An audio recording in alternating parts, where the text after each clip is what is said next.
Welcome back, guys, to another issue of Comic Corner, Grimmworks Comic Review. I'm Tony. Mm-hmm. This is special guest. I'm John. Mm-hmm. And with? Roman. This is issue 7. Yes. Damn, 7 already? Yeah, every week, baby. That's what we do. We crank them out. We're that constant garbage. Yeah, we're like Avengers versus X-Men. We know we're not that good, but there's some cool things along the way. No, people watch. And it's weekly, and everybody hates us. You know what it is? I was telling people, it's like, so what do you do on YouTube? It's like, we bring back classic YouTube. 2000, what was it? 2005? 05? 05, home, small camera, crappy equipment. But we there. Yep. Before all the people got all the money, went to fancy. Nah, man, take it back to the classic where it was just people in the camera and stuff they like. Yeah. There's no digital effects here whatsoever. No, no education either. All right. And no, the camera's not adding 10 pounds. We're just fat. Yo, fat geeks that like reading comics. Yep. What Comic Cons used to be about. Now they're about movies and garbage. Hey, you can still go to New York Comic Con. It's the same thing. True. You can go, that's like classic Comic Con. They actually have a bunch of what's he calls them? Panels? There you go. Okay. We're gonna review last week's floppies that we picked up. Yeah, we have 4, I believe, on 5 on the docket. 5, and then we bring out a trade back that we think you guys should read because it's really good. Mm-hmm. And then we're gonna round it off with the list for tomorrow's comics. Yes, sir. Let's start. What do we have first, Roman? This is honorable mention. It's Betty Page #1. I did not read it. I only looked at the pictures, saw it was garbage, and that was enough for me. It's dynamite. We've been fooled by them, but I like it. It starts off where they think they found Betty Page's journal. Mm-hmm.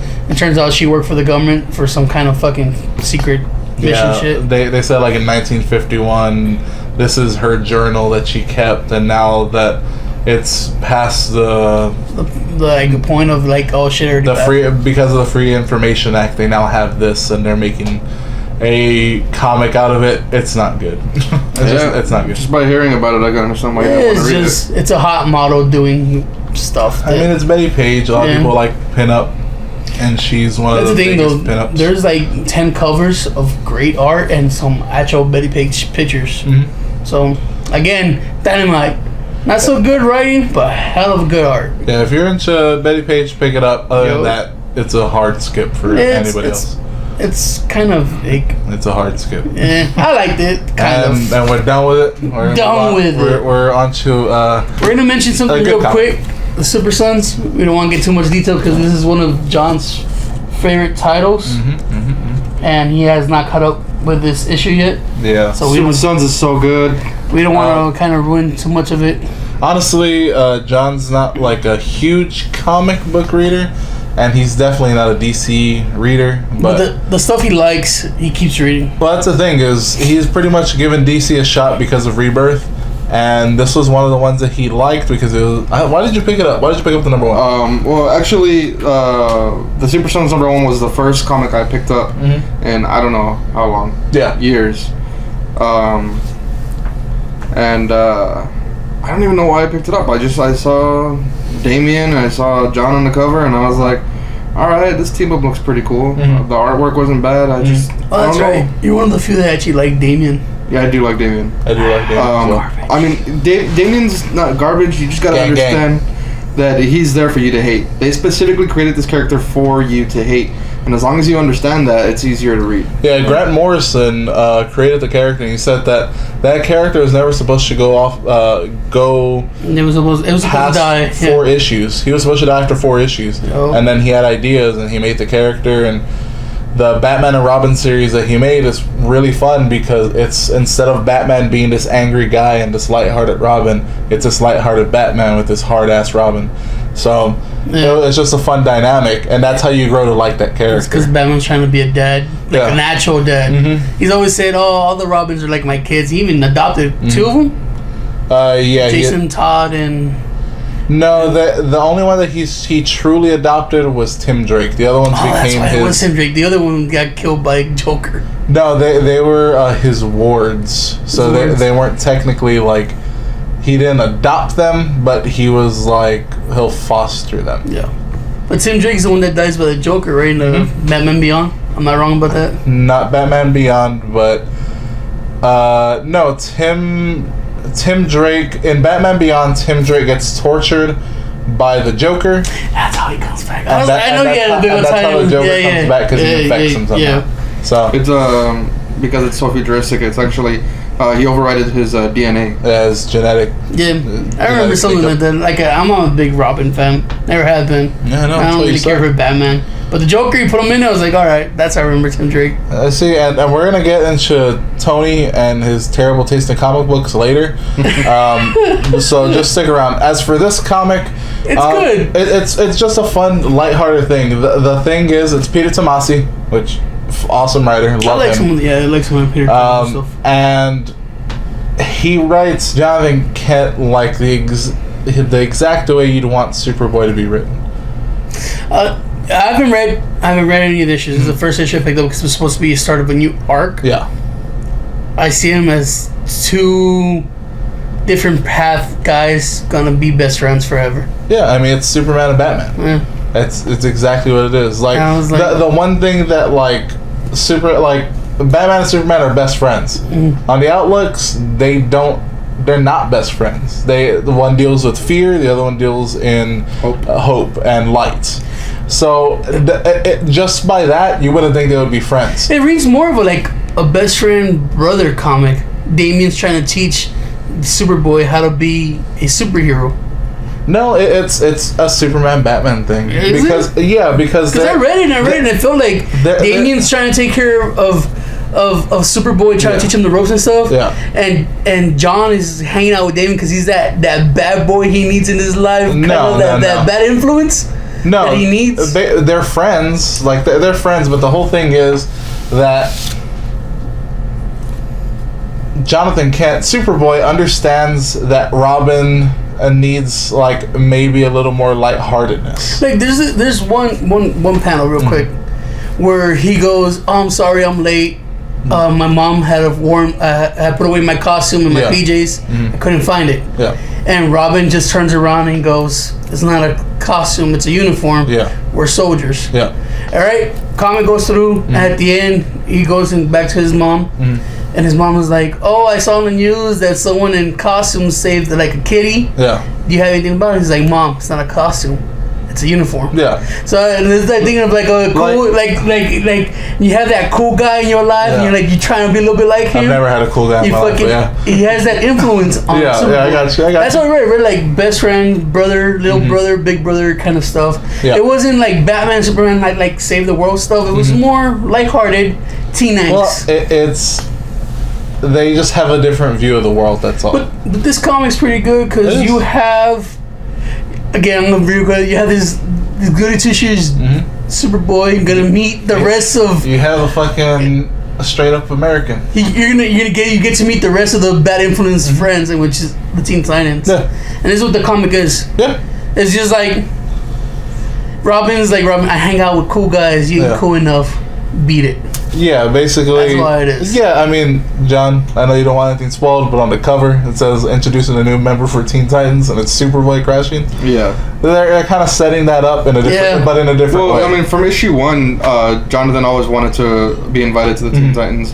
Damian's like, well, the teen is a pretty big part of Teen Titans, and you're 12, so fuck off. He's 13. Fuck off, Damian, you piece of shit. But that's the way it reads. It reads like you're not cool enough to hang out with me and my friends. People, let me tell you about my best friend. Aw, ripping. But yeah, good comic. But like the whole camaraderie between the two, it's super strong. How the relationship is going to go from issue 1, where they break into Luthor Corps, and Superboy's like, "Oh, is that why I'm here? To be your muscle?" And Damian just does the whole ninja vanish thing. He's like, "No, you're the bait." And here comes Luthor in his Superman armor, and he's chasing Jonathan, and Jonathan's just trying to run and get away from him while Damian's hacking into all the systems. Nice. You know, that's what made me keep reading the comic. That's what made me pick up the other comics. It's lighthearted, teen angst, good Superboy. You have that connection between them. It's a good comic. Peter Tomasi, he knows how to pull at your heartstrings. And then you had the badass Starfire and Raven of the Teen Titans. Can't go wrong with it. Okay. I like Starfire and Raven. I know you do. Alright. I'm okay with them. They're not my favorite parts of Teen Titans, but now let's get to another comic, which is actually kept reading good. I know we covered the first issue of the arc. Yeah, issue 25 for Aquaman started this whole thing, and issue 26 kind of continues where it left off. And kudos to you, you called it. I told you. It's Dolphin or Doll. Her name is. They called her Dolphin, but back in the 80s, she was just called Dolphin Girl. I know, but I don't know why they called her. I like when they called her Doll. Yeah, I was like, Doll. Yeah. Doll. There's a lot of bad comic book character names. Yes, very much so. It's one of them. Yeah. Magneto isn't great. It's not a great name. It's just, it's been accepted because it's fucking 60 years old. I don't know, Magneto is crap, but Magnus is such a strong name. Magnus is a strong name, but Magneto be like my firstborn will be fucking Magnus. Boy or girl, I don't give a fuck. You're reading someone's eulogy, he's like, he died under the hands of Magneto. Yeah. But he goes, oh, okay, whatever. But he died under the hands of Magnus. Yeah, I don't know. Damn, that must have been like a big battle. I don't know how you can make literally Magnet-O fucking a cool name. I don't think, just because every time I heard it, I was like, it's not a cool name, but I like the character. It's from the 40s, man. Yeah, the 60s. But it goes to show you that names have power. Yeah. That's a good. But anyway, back to the comic. Fair enough. Aquaman, just as good as it started. It's moving the story along. They introduce a new villain for the arc, and he actually looks pretty badass. He does. The art on this is so good, and the colorist, I don't know who the colorist is. I'm gonna actually look that up in just a bit. But the colors on this fucking thing pop like a son of a bitch. Yeah, because you're in the deep sea, so you have that darkness that comes with where the sun don't shine. But you could tell that these fish people or mermaids or whatever the hell they are have a way to see under there. So those vibrant colors just pop out of the page. The scales on Dolphin were fucking amazing. At first glance, so I don't read Aquaman, I never have, so I just opened it for this review. At first glance, I thought she was covered in tattoos, and then I look closer, and it's just really vibrant scales. It is. The art is amazing in this, and it continues a little bit to know that Arthur doesn't know he's Arthur. See, in the first issue of the arc, I thought he knew who he was. No, I think he knows. I think he knows who he is. He's just not saying who it is because he wants to protect that. You think so? Yes. But then you have in the other end, his fucking wife is attacking, which I thought that was fucking badass. Yeah. They introduced. Well, they didn't introduce, but back when the New 52. When Jeff Johns was writing it, he made Mira a different race of Atlanteans called Zebels, I think. And turns out Atlantis has like they kind of flourish over the years. Yeah, they have like 9 realms that they overlook. So it's not just like the fallen city of Atlantis anymore. It's like a whole under the sea stuff, and there's different races, different bloodlines, different everything. And Mera turned out to be one of the strongest. She's a, how do they say it? She's a aqua telekinesis.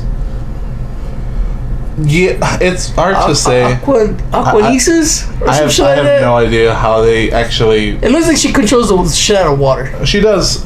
Basically, what it is she can make anything out of water. She's made blades in the past. Oh, it's like that dude from Teen Titans. Yes, but cooler. Because she's a strong, badass woman. Yeah, I like Mera more than Aqualad. She's had more time in the comic books. I like the way they're doing her too. I like the way she's drawn and shit. She's fucking badass. See, I'm seeing all this bullshit on these comics, but I'm not seeing the actual colors. I want to give a shout out once we're done with this comic book. I'm pretty sure it's inside the cover. Yeah. Quick, I just don't want to take it away just right now. Yeah, you can see our crappy stamp. Yeah. Like I said. 2000, was it 2005? 2005. 2005 YouTube. Alright, so Dan Abnett's story, art, color, and color. Really? It's the same guy. It's the... How would you say that? Steppen Siege? That is some rowdy fucking Icelandic shit going on there. Yeah, it's odd. But this is so dope because he does the art, color, and covers. So that's really, really cool. How do you pronounce his name? Shout out to you. Japan. I guess the J's silent in here, so it's Steppen. It's Stepan? Oh, it's French. I think that's the right in French, though. I took like 2 years of French. I took no. I don't think that's French. I do think that's Icelandic.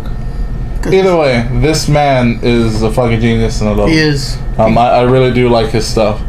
But yeah, Dan Abnett on story, Steve Wands on lettering, which the lettering is actually a pretty good thing. Yeah, you know, if you're in Google right now, you can put how to pronounce that, and it'll read it out to you. Oh, we'll do that in just a bit. But it's a good comic. It continues the arc of the fallen king, and the beginning of I would say the bad king, and how he's trying to control everybody in Atlantis. Does he? I wasn't paying too much attention. Does he still have only with the one hand?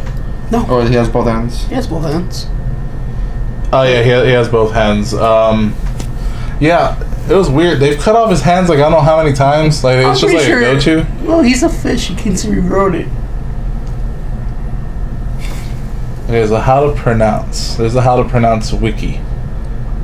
Anyways, we'll get to that. Let's go back to the comics. Well, I'm interested in I know how you zero into things. That's me. I like this. But the thing is, I'm really like, I really want to know how to say that. Well, you know what? Maybe he's right.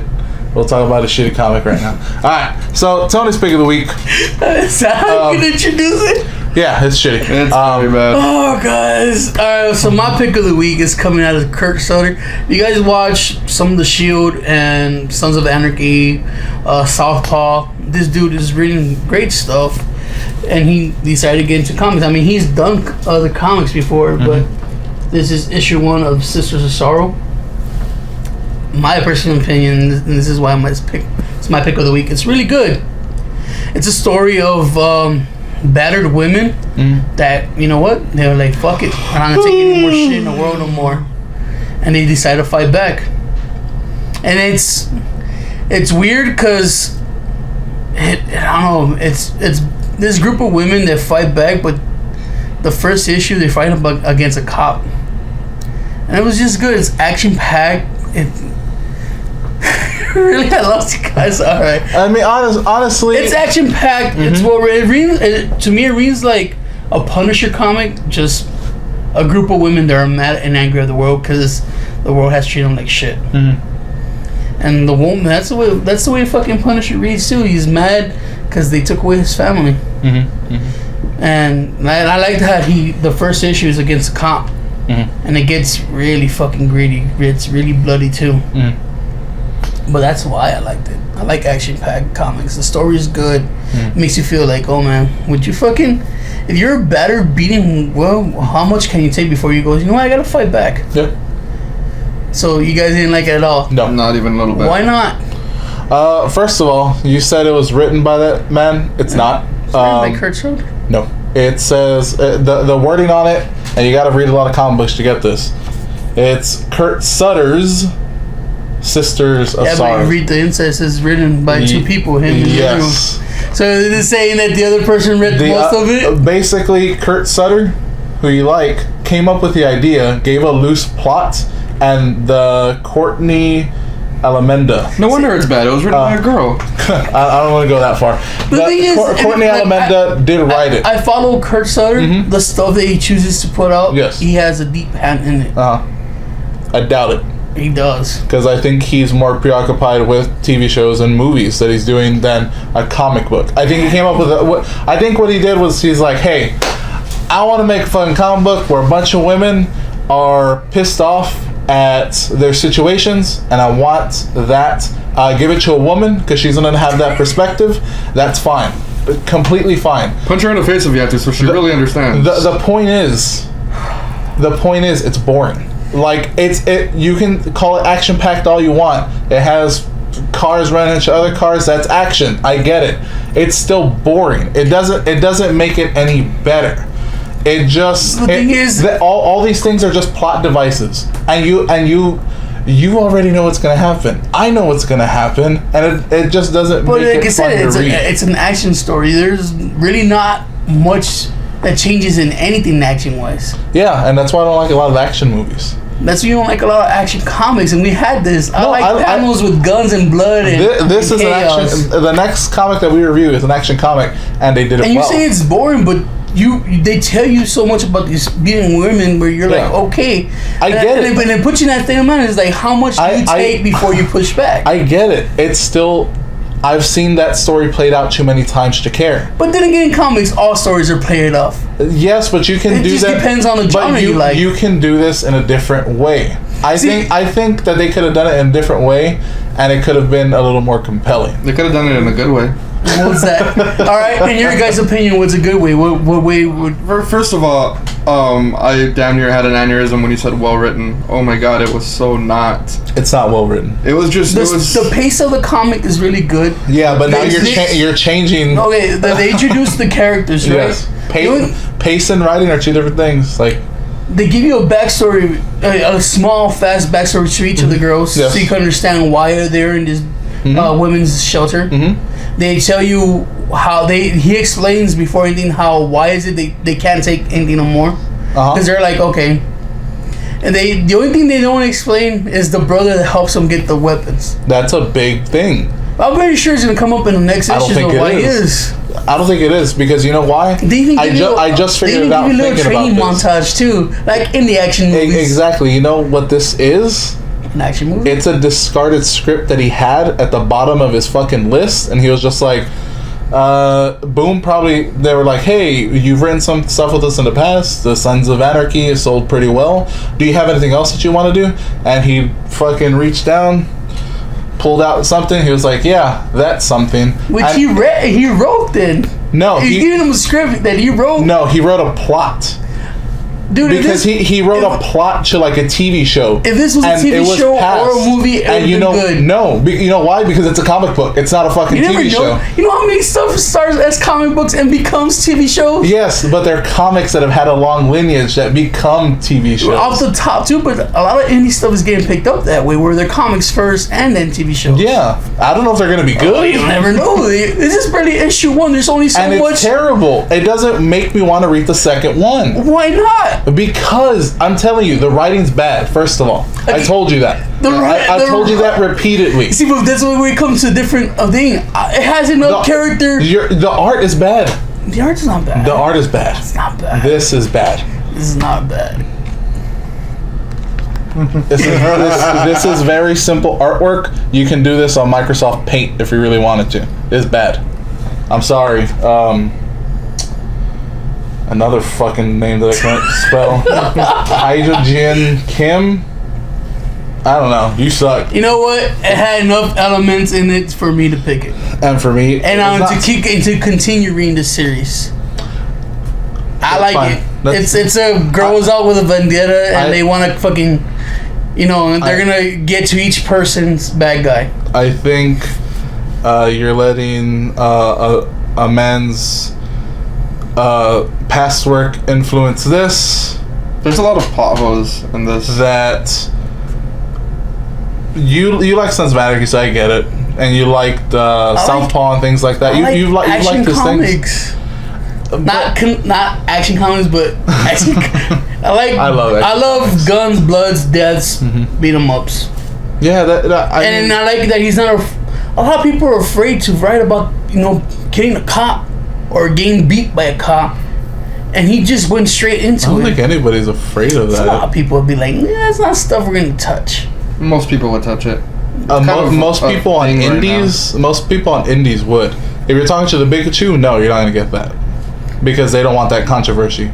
But indies in general, there's one literally called Black. What is it? The Black Murder Mondays, and it's all about cops and how they're crooked. And how there's this thing that they want to solve, but they don't have the fucking resources. But they're in the point of view of the cops? Yes. This is not on the point of view of the cops. It doesn't matter. The cops are the victim in this one. It's one person. It's one cop that's the victim. See, but the thing is, it's a son of someone with a higher power, which is a cop too. And that's just that's such a stupid plot line. I'm sick of that fucking plot line. I'm so sick of that. It's always a son. It's always a daughter that's like, fuck you now, I'm gonna go after you, and guess what? They're gonna find a way to fucking get out of that. And get out of that, and get out of that. But you and can see that about any comic. There's gonna be a rat. They're gonna rat him out. They're gonna find out. Oh yeah, you can't even tell who the rat is, even though they're in police thing. Ever since we started all these steps are just. See, ever since we started, I told you that comics to me should be something that I don't have to think so hard about it. It's a way to relax. I open up a book, read quick through it, be like, oh man, that was good. Give me strong action scenes. Give me something I could be like, good. These are characters I could like because they give you small backstories filled with action. This is what this comic is. Yeah. Off the start is just guns, blood, violence. Yeah.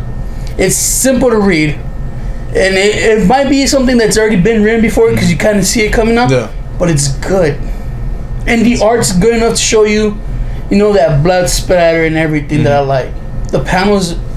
The blood pops onto me. Oh, I've seen. It's just. Oh no! I mean, for an indie comic, there's way better indie artists. Yeah. We've read a lot of indie comics lately. You've read a lot of Dynamite comics. I've read Image and I've picked up Dark Horse. There's a lot of them. You just this is the reason why I narrow down that fucking huge long list of independents is because there's a lot. Me and him don't agree on anything really. No, because you in your comics you want the whole story to be spread through the arc. No. Yeah, like Grant Morrison's writing, you have Super Sons, that issue right there, very concise. See, I'm surprised you like Super Sons. I like Super Sons. I was surprised because it's just a simple writing comic. Yeah, I have nothing against simple comics. But I like simple good comics. Stuff that you loved in the past and writers you like. Yes. You have to get the whole thing, and you have to know their past trying to understand. Grant Morrison is one of them. And Grant Morrison is one of the top of your list. And Grant Morrison is one of the top of my list, yes. But it doesn't mean I don't like Jeff Johns, who condenses everything very simply. It's Peter Tomasi that does things very simply. Does not matter. He writes with continuity in mind, but you can pick up a Jeff Johns comic, know exactly what it is from the moment you read it to the end of that book. No, you have to. For Jeff Johns comic, I like Jeff Johns. I know. Yeah, you can't pick up middle arc and understand what's going on. That's not the middle of an arc. We're not talking about a middle of an arc. I'm talking writers. Yes, but like this, I'm pretty sure you could pick up issue 3 and not be lost. I think you could. No, because I'm pretty sure he's gonna write it where it'd be like, it's a straight action. It's gonna have a previous page. Yeah, it's gonna be like action pack. He's gonna have but Jeff Johns. And you're gonna get the point. Jeff Johns can literally write a one-shot book basically in the middle of an arc, and you'll understand it. Jeff Johns can do that. Peter Tomasi could do that. I don't know about Dan Abnett, to be honest with you, but who else can do that? Bendis can actually do that. He doesn't do it often, to be honest with you, because he feeds so much off of previous things. Yeah. But he does that. That's all I'm saying. All your writers that you like. Yes. In order for you to understand the arc, you have to get everything. Issue 1.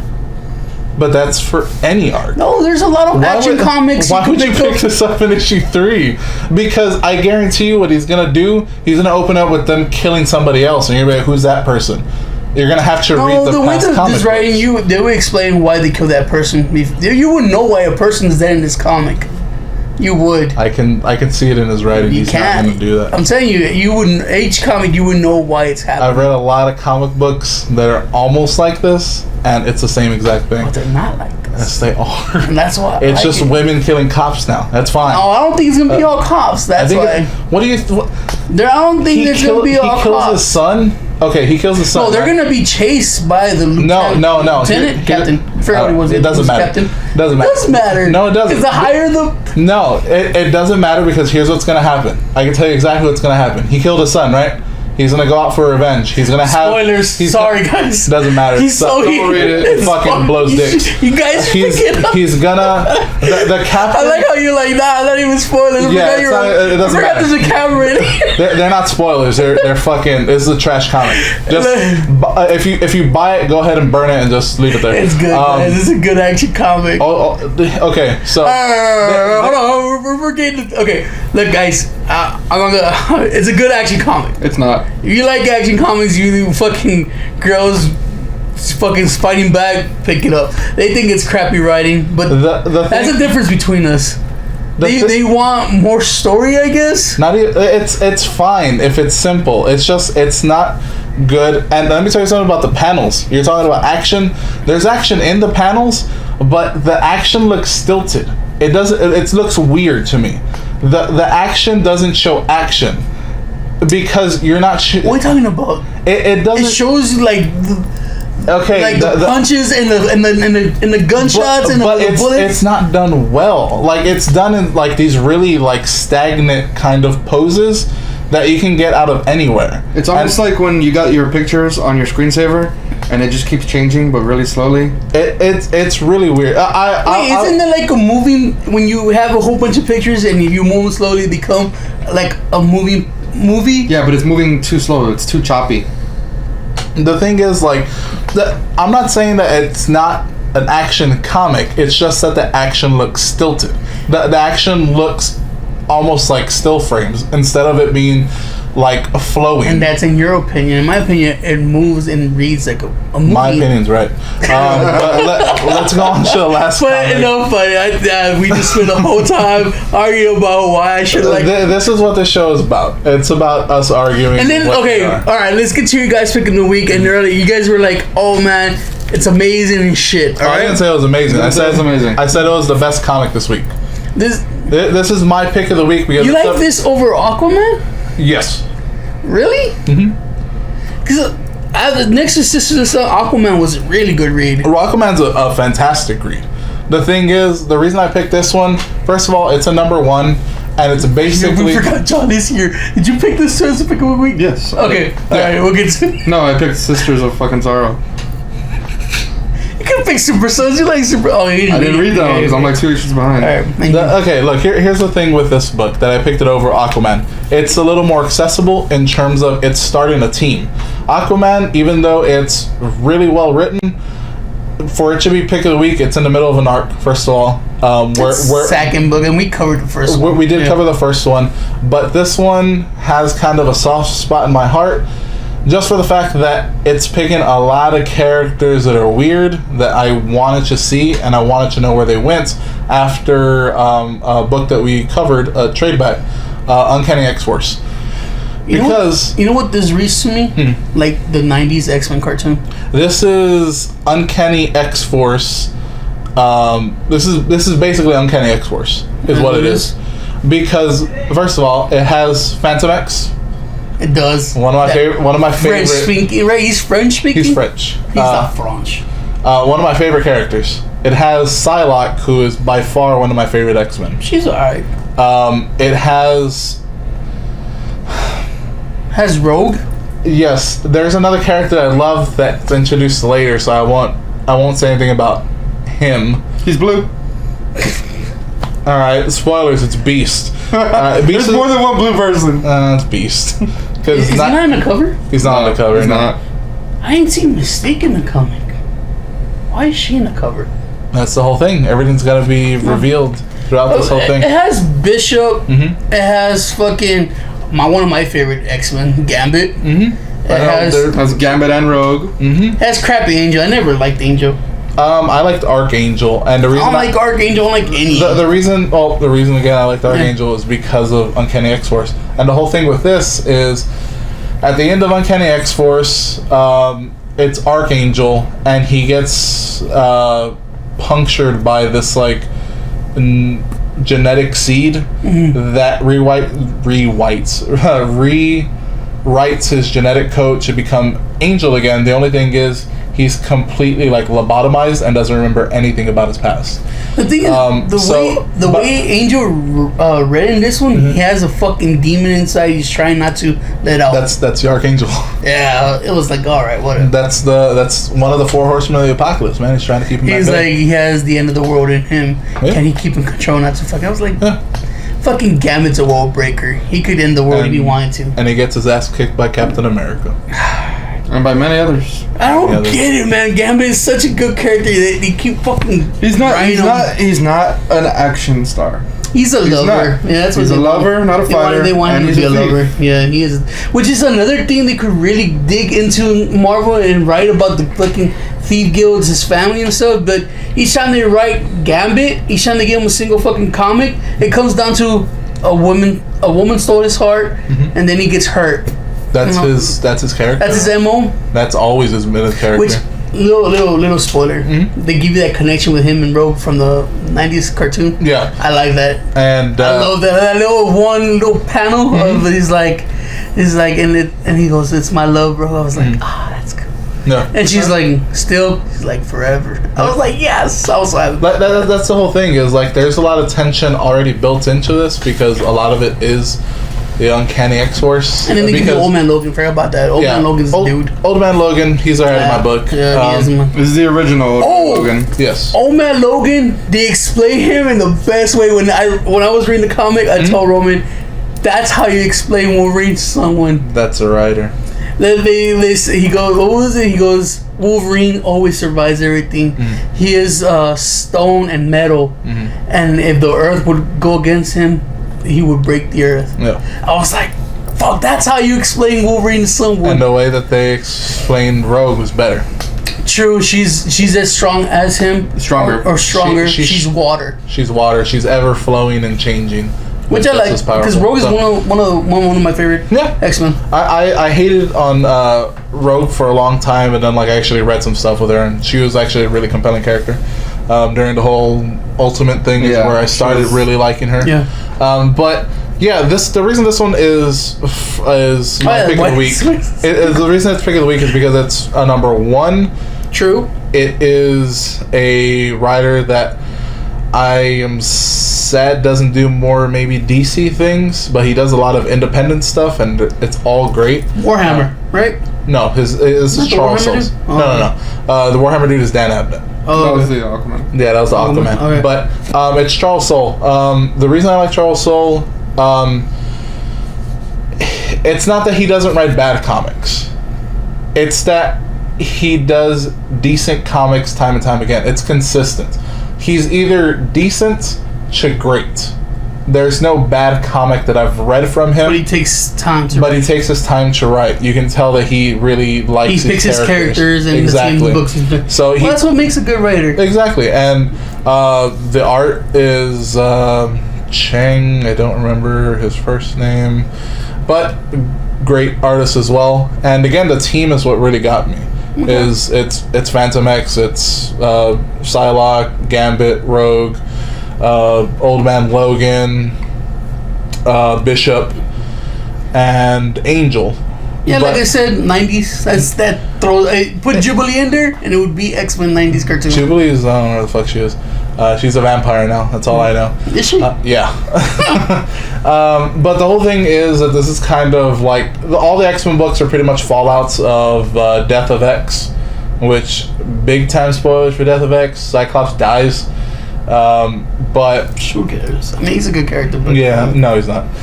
He's terrible. He's dead. He's a terrible human. That's a very, very one-dimensional character. No. It's not that there's a reason Cyclops is in almost every X-Men. He's there for conflict. And then there's a reason he's one of the strongest X-Men. No, he's there for conflict. He's literally there because he's a strong character. He's there because guess what, ladies and gentlemen? He fucks up every team he's on. He literally makes every bad decision that you can and fucks up everything. But then he uses it to grow. No, he doesn't. He's just a dick. Like, that's his whole thing. He's just a dick. He cheats on his fucking wife I don't know how many times. Cheats on his girlfriends. He picks up girlfriends every, 2 fucking weeks. Because he has daddy issues. He doesn't give a fuck. He's a space pirate. Get over it. And but Cyclops is like one of the strongest mutants in the world. Yeah, he's dead now, so it doesn't really matter. I guess he wasn't strong enough. He wasn't strong enough. The whole thing is, the ending, of course, is what gets you, because there's a character in there that's been gone in comics for a while, dormant for, I want to say, maybe 4 to 5 years now. So what do you think of the villain? What do you think of the villain? I was gonna ask John, why would he pick this? Go ahead. What do you think of it? I don't know anything about writers. So I go into every comic and it's like, you know, I'm not going in with any expectations or expecting to be let down. So you just, how do you pick your comics? You go to the store, how do you pick the comics you're gonna buy? Well, first of all, I wouldn't even have bought this. Not even off the cover? No. I'm so tired of Marvel. Oh, that's right. That's why you started reading DC. Yeah, that's why I stopped reading comics several years ago. Marvel has just been the biggest letdown for a long time now. I would never have read this if I wasn't going to be a part of this particular episode.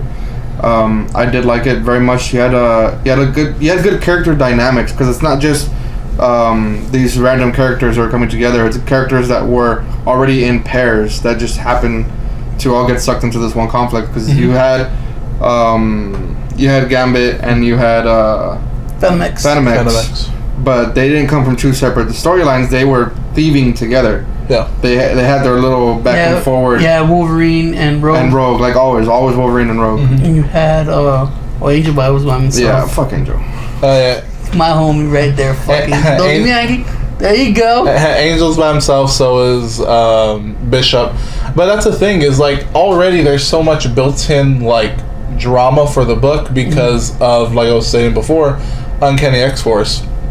In Uncanny X-Force, Archangel and Psylocke were a couple, and it seems like Angel now is starting to gain back some of his memory because he's still trying to save. I thought Phantom-X and Psylocke were a couple. That's the whole thing. Oh, okay. She cheated on Angel with Phantom-X. Oh, okay. But she didn't contact Phantom-X because within the first beginning pages, she's being attacked by let's set villain. Let me set it up. Okay. Psylocke gets attacked psychically. Yes. Okay, I was not trying to fuck that word up because I'm bad with words. And she sends up her battle flies to get help because she knows she's in deep shit. Yeah. And she contacts random X-Men, but like John said, they're paired up with other people already, so they kind of bring this group. Like she contact Gambit, but Phantom-X was with him, and you have that novella story going on. What do you guys think of the bad guy? The bad guy is a very, very old X-Men character. So shout out to the OGs that read the X-Men. Yeah, he was introduced maybe during the mid-'80s, I would assume. But you didn't know who he was, and I understand that because I knew when I didn't know the name, but when they gave him his villain. When I asked you like the villain name, I was like, who is he? You explained to me. I was like, oh, I know who he is. Yeah. And like, what did I say? It was from the 90s cartoon. Is that no dimension? It was that shadow that fucking follows Nightcrawler. So I knew of him. I just didn't know they gave him a name and a shape. Yeah. Because in the cartoons and some of the comics, he was just like a fucking blob. Yeah. Now he's given a little more shape. He is a psychic. And he kind of reveals he has a vault in wherever he's hiding, and in that vault is again the character that's been missing for about 5 years. You see, guys, that's another thing about this comic. It's good. I like characters and shit, but I didn't care about the reveal at the end, and I didn't care about the bad guy and the whole psychic crap. The most interesting in this comic was the combination of Phantom-X and Gambit, because he's like, he owes me, and if I'm not reading Gambit, I haven't read a Gambit comic in a while because it's canceled. It's been canceled for a while. I want to know what he owes him. Why is he protecting Gambit? I was like, oh, that's the reason I want to continue reading this comic. But other than that, it was like... I mean, everybody gets... That's the thing about an X-Men comic. That's why an X-Men comic has worked and has worked this many times over. There's different things for everybody. Like, it literally... You got it for one reason. I got it for another. Art's really good, too. Yeah, I got it for another, and I'm sure he got it for another reason as well. Would you continue reading this? Yeah. If I like bought issue 2 and shit, would you read it? Yeah, I'd keep reading it. Yeah. And of course, you would continue reading because you liked it. Yeah. So good writing, good fucking art, and it has a shouts out to X-Men lovers, cartoon wise, OG wise, and again, that ending will give you a reason to pick up issue 2. Yeah. Because it's a one of those characters you're like, oh man, wow. Yeah, and I'm interested if that character is actually returning, or if that character is just gonna stay where he is for his own good. And that's what keeps me reading. Like that last page got me. It's not better than Sisters of Sorrow, but it's good. Pick it up. 2 people to 1. It's better than Sisters of Sorrow. I wish I had more friends. Yeah, well, you don't. We're your friends. I wish you had better taste. Jesus. Damn. All right. And But the reason that is it for floppies. that is the reason for floppies. And before we get into the reason why he's here, really, why John's here, is I found out how to say that guy's name that draws Aquaman. Oh. That's Stepan Sajic. All right. The Apon Sage. Whatever he said, Sajic. you're an amazing artist. Please continue to do work. Rhymes with sage. Sajic. But whoever you are, keep doing what you're doing. Yeah, he was a big Marvel guy. I just remember. Honestly, I think I have a poster of his on my wall. Dude, I have like 30 posters and just wish to put them up. But No. This next comic that's coming up though, the trade back for this week. our trade back for the week is this beautiful. My email address is Ico Giants. I have many usernames that are Ico Giants. If I want to get into my bank account using my phone, I have to sign in as Ico Giants. Let's like go. They don't know my fucking password. The reason he's here and is this comic. This comic, you gave it to him as a present. Yes. The reason I picked it up is because when I started reading comic First of all, books, it's Image. It's Image, yes. I Kill Giants. Yes, it's written by Joe Kelly and drawn by Jim Ken Namura, I think his name And is. this is the fucking big trade bag. Yes, it's called Titan the Titan Edition. I mean, you guys can pick up the smaller edition. But this is really good. The reason I bought it for John as a present a long time ago is because I had bought this comic and I was like, man, this is a really good comic. I think you might like it because of the art style, and it's like a kind of like sweet story that goes on. Yeah, John is a book reader. He is given words for days and he loves it. His comic tastes are on and off. Like he said, he doesn't pick up too much shit. Yeah. And it's rare when he does pick him. So it's kind of hard to get him into like the comics to read. Yes. But this story the art is really good and the story gets you right here. Oh, the story almost made me cry. If not, made me cry the first time I read it. The first time you guys let me read it, I was like, what the fuck? I'm glad that I still have the singles for this thing. Just because I loved it that much that I was just like, I have to hang on to it. But enough of our words, John. Tell people why you like this. You're the reason why you're here, because it's one of your favorite comics. So like, how much am I allowed to tell these people about what's in this book? It's a trade back. It's a trade back. Sell the book to them. Okay, so this is not about superheroes at all. It's not. The main character, her name is Barbara Thorson, and she's a fucking nerd. She loves comic books. She loves anime. She loves baseball, kind of. She's into baseball. She plays Dungeons and Dragons. Like, that's what she does for fun. She doesn't pay attention to class. She thinks up scenarios to take her friends through adventures. She sounds like one of us. And Very much so. she makes 30-year-old fat men who are probably virgins cry at Dungeons and Dragon meetings because she's such a hardcore DM.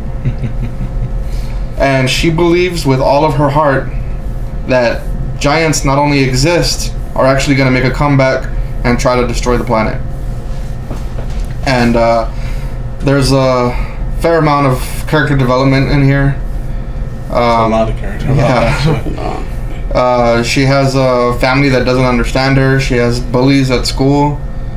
She's not one of the popular kids. Like every nerd ever. The one person who actually likes her and wants to be her friend, she kind of scares her away every once in a while.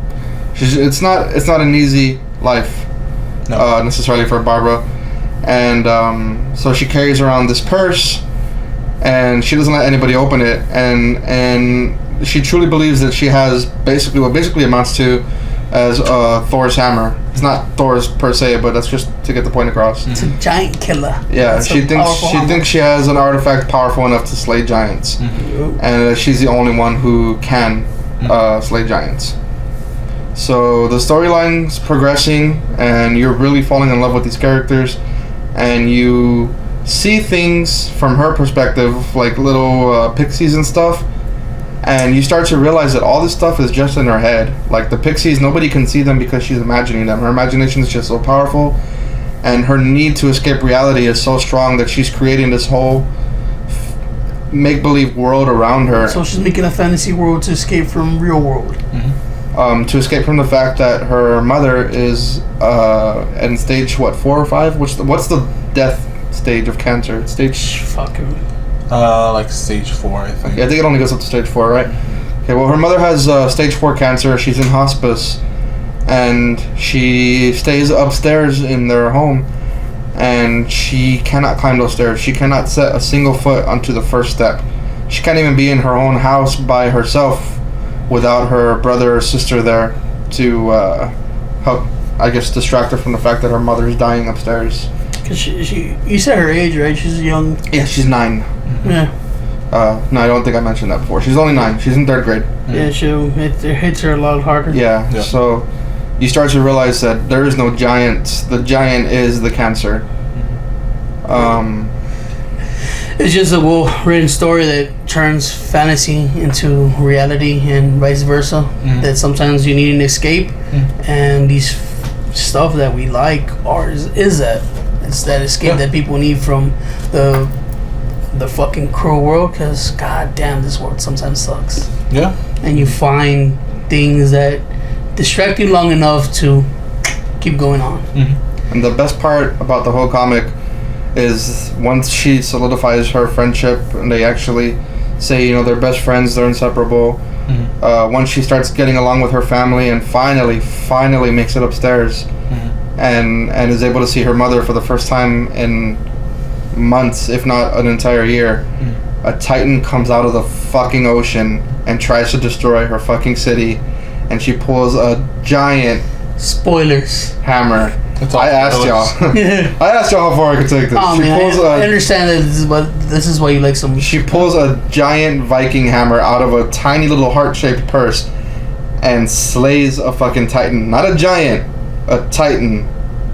And it is fucking amazing because now you realize that it wasn't make-believe. There was something coming, and she was the only one that could stop it. It's well written. The art style is comic strip style, I would say. It's like that bubbly black and white. It's black and white. It is black and white. It doesn't fucking matter if it's black and white, because goddamn, it's so good. Again, sometimes art isn't everything, bro. It isn't, and this is one of the ones. No, but the art is good. Yeah, it doesn't pop like it's good and simple. It's like you're reading comics, Sunday comics. It's like Calvin and Hobbes meets like Fooly Cooley. There you go. It's Fooly Cooley meets Calvin and Hobbes in black and white. It's Sunday cartoons meet your manga. Yeah. So the reason I love this book is just that it's very, very emotional. The character goes through a lot of character development, as he was saying. I think it's honestly one of like the first comic books that I read since I had started reading comics again deeply, that like actually made me cry and like look and like it's emotional as fuck. It's a very emotional book. It's everybody's affected by cancer in one way or another. The thing is that you can relate to the character. If you're reading comics in some reason, in some way, you're into this world of pop culture and nerd life, so you relate to this little girl that gets bullied and then the stuff that she likes, she really likes. She takes it to heart. And other people say, man, can't believe you're playing D&D and whatever, it's garbage. Why do you do that? To her, it's a passion. So right off the start, at the beginning of the book, you put yourself in her place. You're like, I could see myself with passion and shit. And think of anything in life that'll fucking throw you away. I don't know, what's things that are really bad? Cancer, sickness, being poor, fucking all that. You kind of could put it as a giant in your way. So that's the reason I like this comic so much, because it's relatable. Yes. with enough fantasy to be like, huh? Because me and John are believers that magic exists. And then this is what I read. It was like us having a conversation like, what happens if we go to Louisiana and find that honey pot of magic that, you see a pixie or a fairy and shit. So this fucking book just hit like straight to the heart. Real fucking quick. Yeah, what hit me is that's just that we all have those... That ending. Whoo, that ending was... The ending is very bittersweet. It is. It's very bittersweet, and it's... just fucking pick it up. Yeah. We pretty much told you the whole story, but still not enough. You have to experience it. You have to read it yourself. I've read this book from beginning to end at least 8 times. So if I can do that, you can listen to the fucking synopsis and still go read it. Yeah. Yeah, pick it up, and when you're reading it, make sure you have some tissue in it, because that ending, right there. Yeah. And enough of this. And this is fucking way better than Attack on Titan. Fucking fight me, bitch. Attack on Titan sucks dick. Nothing compared to this. The only thing Attack on Titan has is an awesome opening theme song. Alright, but enough of this floppies and traybacks for this week. Let's get real quick. I'm pretty sure this episode's really long. Yeah. A lot of fighting. To your fault. Tomorrow's singles. Yeah, tomorrow's coming. I'm trying to be professional here, motherfucker. I hope people caught all that. Yeah. But yes, these are the comics for tomorrow that you can expect. Starting with Marvel, like we always do. Amazing Spider-Man, Renew Your Vows, number 8. It's a second printing. Astonishing X-Men number 1, which is a particular variant. Ben Reilly, Scarlet Spider number 5. Black Panther number 16, Cable number 3, Captain America Sam Wilson number 24, Captain America Steve Rogers number 19, Darth Vader number 1, a second printing, Deadpool number 34, Defenders number 1, second printing, Edge of Venomverse number 3. Yes. Guardians of the Galaxy Telltale series number 1. That's really weird. Telltale is a game company that made a Guardians of the Galaxy game based on the comic book. Now there's a comic book based on the game based on the comic book. Yeah, well, Guardians of the Galaxy is hot right now. So anything that touches the raccoon, it's fucking bestsellers. Anyways, Gwenpool number 18, I Am Groot number 3, Iceman number 3, Infamous Iron Man number 10, Mighty Captain Marvel number 7, Moon Girl and Devil Dinosaur number 21, Occupy Avengers number 9, Old Man Logan 25, a second printing, Punisher number 14, Secret Empire number 7, hopefully it's the last one, Spider-Gwen I rated it's a 10 issue orc. Oh, fuck you. I think it is a 10 issue. This fucking sucks. It's a bad comic book. Spider-Gwen number 22, Star Wars Dr. Aphra, I'm assuming number 10, Thanos number 9, Weapon X number 4, second printing, Weapon X number 6, X-Men Gold number 5, second printing, X-Men Blue number 8. Damn, Marvel has like no comics to it. Yeah, that sound worthy of picking up other than Venom. Yeah, I think that's the only one that we'll pick up just because we've been reading them all together. But other than that, because they read as one shots. Yeah, it's one of those again you can pick up. Yeah, and just go through it. That's literally a definition of a one shot. But now moving on to DC, it is Action Comics 984, All Star Batman number 12, Batgirl number 13. Action Comics is the one we covered, right? The one that was really good, surprisingly? Yes. Oh, pick that up. All right. Yeah, we'll be having to pick that up. Batgirl number 13, as we said. Batman Beyond number 10. Batman The Shadow number 4, which I was actually really interested in reading, but I never picked up number 1. I'm going to track that down. Blue Beetle number 11, Detective Comics 961, Doom Patrol number 7, Flash number 27, Hal Jordan and the Green Lantern Corps number 25, Hellblazer number 12, Justice League of America number 11, Commandy Challenge number 7, Mother Panic number 9, Suicide Squad number 22, Teen Titans number 10, and Wonder Woman number 27. I don't know why you're raising up your hand. I'm Teen Titans. For Teen Titans. Go. Teen Titans. Fuck no. Also, I read the first issue of Blue Beetle. It wasn't that great. Okay, fair enough. We'll stay away from it. Alright, and getting into the indies. That should narrow down this list a lot, but it's still quite a bit. Black Hammer number 11, Bloodstrike number 1, BPRD, Devil You Know number 1, which I really want to read. Captain Canuck 2017 ongoing number 1. What is that? It sounds familiar. It's basically a Captain America, the Canadian one, or Captain Canadian. I knew it. Ripoff, but it's an independent comic, so they won't get sued. Conan the Slayer number 11, Crosswind number 2, Faith and the Future Force number 1, Phantometh number 1, Ghostbusters 101 number 5, Go Go Power Rangers number 1. You know there's going to be a convention for Power Rangers in San Antonio? That's odd, but fair enough. I liked it when I was a kid, and that's where I'll stay. Harbinger Renegade number 5, Joe Golem Occult Detective Outer Dark number 3, Little Nightmares number 2, Lumberjanes number 40, Millennium Girl with a Dragon Tattoo number 2, Outcast number 29, Project Superpowers Hero Kills number 3, Rick and Morty number 28, Robotech number 1, Saga 45. If you're not reading Saga, you should definitely pick it up. The trade back, we could cover the trade back. Yeah, I have a few of those myself.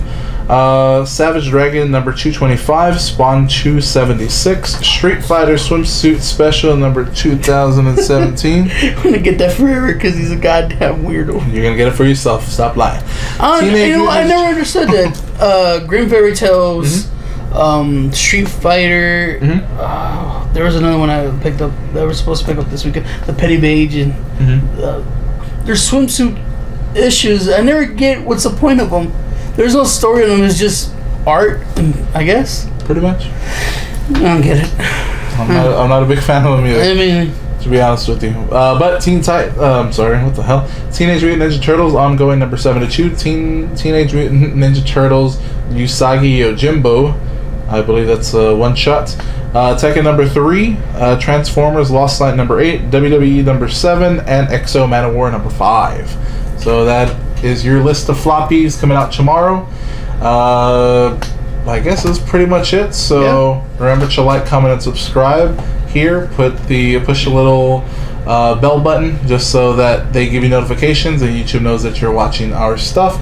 And you could tell us you're watching our stuff. I know these videos are a bit longer. I know we promised we're going to keep them under 15. But once you start talking about passion, there's no way we can get these under 15. I mean, we could, but it would be so... It'd be 2 comics and a graphic novel. We could make it 3 comics, but it would be real quick. It's like, okay, let's just go, bam, get out of the way. There is no passion in talking about that way. More computerized. It would be really computerized. Yeah, it'd be very robotic. He would say the name of the artist. He's like, I would say the art, and then pick it up next. It would be so quick. I like this. I know it's a little bit longer. I know people now don't have the attention span to sit there and watch like 40 minutes of it. But we got to argue about the real issues. Why Sisters of Sorrow is a bad comic. But then again, we're bringing back old school classic YouTube. That's right, fighting. Well, next video is me and Tony straight up fighting. Me getting my ass kicked. Let's go. Fisticuffs? Yeah. I mean, I says fisticuffs in the well. Yeah, I'll fucking get my ass kicked. If me and Tony ever get into a fight, I'm dead. But always I can fight with my words. Follow us on social media. We have Twitter, Facebook, Instagram, everything you possibly throw social media, just Grimworks, search it, we'll be there. You could always comment on YouTube, subscribe to everything he said, and now you could always send an email to citypod88@gmail.com. In the description, put comics. Yup. Look us up on Tinder. We're single, ladies. That's right. We're single and ready to mingle. There you go. You like and Eric, who's on City Podcast, look him up on Grindr. He loves Grindr. Anyways, thank you for looking at this video that we have, and again, let us know that you like it. Give us a thumbs up, something, so you know we're doing something right. Again, thanks for watching. We'll see you next week. All right, later, dudes.